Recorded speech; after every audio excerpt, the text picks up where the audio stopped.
अज्ञान के कारण हम सबों को शरीर मिला है, और इस शरीर मिलने से फिर क्या होता है? तो शरीर मिलने से दुख होता है।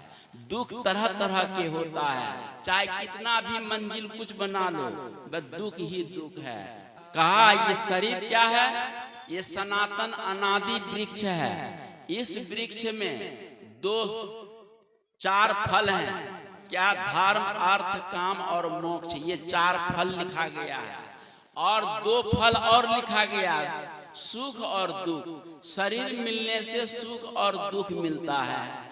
और इस सुख दुख को हम कैसे जानते हैं? तो पंच विधा, पांच ज्ञान इंद्रियों के द्वारा हम जानते हैं। आंख, मुख, नाक, कान, त्वचा के द्वारा हम ये पांच सुख दुख को हम जानते हैं। और कहते अष्ट विटपो, इस शरीर रूपी वृक्ष सनातन अनादि वृक्ष में 8, इसमें 10 पत्ते हैं। 10 पत्ते मैंने 10 प्राण हैं।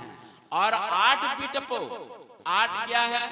5 है तत्व महाभूत, और 3 तत्व है क्या? मन, बुद्धि, अहंकार। तो 3 ये 5, वो 5 3 8, 8 मिलकर के ये शरीर का निर्माण हुआ है। 8 मिलकर ये शरीर संसार बोलते हैं। द्विखगो, इस शरीर रूपी वृक्ष में 2 पक्षी रहते हैं। और वो 2 पक्षी, एक पक्षी का नाम है जीव आत्मा, और दूसरा पक्षी का नाम है परमात्मा।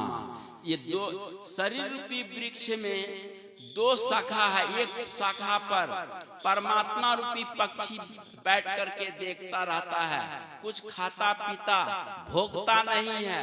लेकिन एक डाल पर बैठ करके जीव रूपी पक्षी खाता भोगता रोता हंसता रहता है। इसलिए वेद में लिखा, द्वा सुपर्णा सहजा सखाया समान वृक्षे परिशस्य जाते, तयोर अन्य पिपलम स्वादवत्या तयोर अन्य अभिचाक्षिति। सुपर्णा कहते हैं पक्षी को।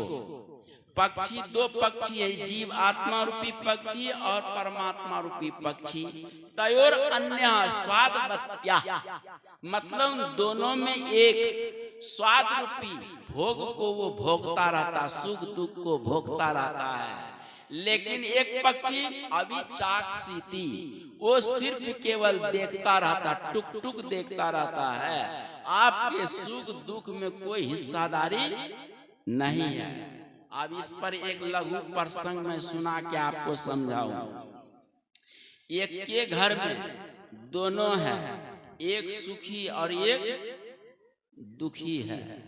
जीव आत्मा दुखी है और परमात्मा सुखी है। ये शरीर रूपी घर में बड़ा विचित्र है।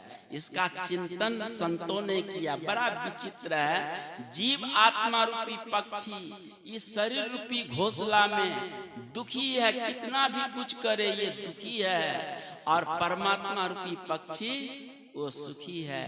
आखिर कारण क्या है? जरा विचार करो, क्या कारण है? एक लघु प्रसंग है। एक महात्मा का एक चेला कहीं पर दीक्षा लेकर के ध्यान करता था, और किसी के द्वारा उनको सूचना मिली कि अरे पारसमणि तुम जानते हो? कहा कि नहीं। अरे तुम्हारे गुरुजी के पास पारसमणि है। कहा कि अच्छा, गुरुजी के पास है तो मैं चलकर देख ही लूंगा। उनको प्रेरणा मिली और वह चेला भजन छोड़कर गुरुजी के पास में आए। कहा कि गुरुजी आपके पास पारसमणि है? कहा हाँ जी मेरे पास पारसमणि है। कहा कि गुरुजी दिखा दीजिए। कहा कि देखो चेला, अभी जो स्नान पूजा का पाठ का समय हो गया, मैं जमुना जा रहा हूँ नहाने, और जब वहां से लौट के आऊंगा तो तुम्हें पारसमणि दिखा दूंगा, तुम तब तक बैठो यहीं पर। तो गुरुजी चले गए जमुना नहाने। अब चेला को इतना सबर कहाँ, अब वो उठ करके झोला उला इधर उधर सब खंगालने लगे, देखने लगे, लेकिन मिला कहीं पर नहीं। तो गुरुजी 1 घंटे के बाद जब आए कुटिया पे, तो देखते सामान वामान सारा बिखरा हुआ है। तो गुरुजी ने पूछा चेला से, क्या जी कोई यहाँ आया था बाहर का? कहा नहीं गुरुजी, तो ये सामान सब काहे कैसे बिखर गया? कहा गुरुजी वही हम पारस मणि खोज रहे थे। कहा इतना तुमको संतोष नहीं? मैं कह के गया था कि मैं आ रहा हूं नहा धो करके पूजा पाठ करके फिर तुम्हें दिखा दूंगा। टाटी में एक झोला टंगा हुआ था और झोला में हाथ घुसाया, एक लोहा का डिबिया निकल गया। ठीक है, लोहा का डिबिया निकला और डिबिया को खोला, उसमें से चेथरा निकला। ध्यान से सुनना, मैं ये कोई मजाक वाली कहानी नहीं, आत्मज्ञान कराने वाली कहानी मैं प्रस्तुत किया हूँ। आत्मज्ञान क्यों नहीं होता है, क्या कारण है? इतना ध्यान पूजन करने के बाद भी, इतना गीता रामायण महाभारत रटने के बाद भी आत्मज्ञान क्यों नहीं होता है, उस पर प्रसंग में छेड़ा हूँ। और ये नया प्रसंग आप लोगों को लगेगा तो सुनो। तो वो एक चेथरा निकला डिबिया से, तो डिबिया से चेथरा जब निकला तो चेथरा के पर्त को हटाया, हटाते हटाते फिर बीच में वो पारसमणि थी। कहा कि देख ये पारसमणि है। तो चेला ने कहा कि गुरुजी मुझे इस पारसमणि को देखकर शंका हो रही है। कहा कैसी शंका? कि लोहा के डिबिया में रहकर ये पारसमणि कैसी है जो लोहा के डिबिया को सोना नहीं बना पाई? हमने सुना है संतों के, ऋषियों के, ज्ञानियों के मुख से कि पारस लोहा से टच होते ही वो लोहा लोहा नहीं रहता, वो क्या होता है? सोना हो जाता है। ये कैसी पारसमणि है? यही शंका है गुरुदेव। कहा कि सुनो, ये असली पारसमणि है, नकली नहीं है। तो फिर गुरुजी ये लोहा का डिबिया सोना क्यों नहीं बन पाया? कहा कि इसमें ये कारण है, लोहा के डिबिया के बीच और पारसमणि के बीच में ये चेथरा व्यवधान था।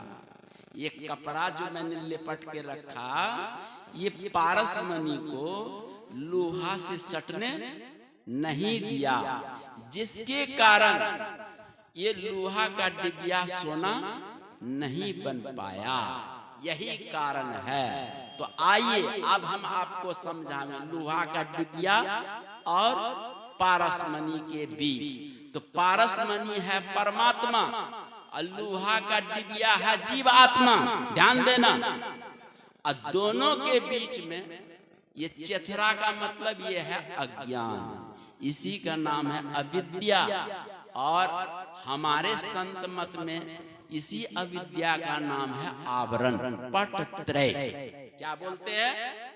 पटत्रय, आवरण बोलते हैं। और शास्त्रीय वेदांत भाषा में इसी का नाम है अज्ञान अविद्या। ये अज्ञान अविद्या जीव आत्मा और परमात्मा के बीच में जब तक रहेगा तब तक आपको आत्मज्ञान नहीं होगा। फिर इस अज्ञान के कारण आप सुख सागर, दुख सागर में डुबकी आप लगाते रहेंगे।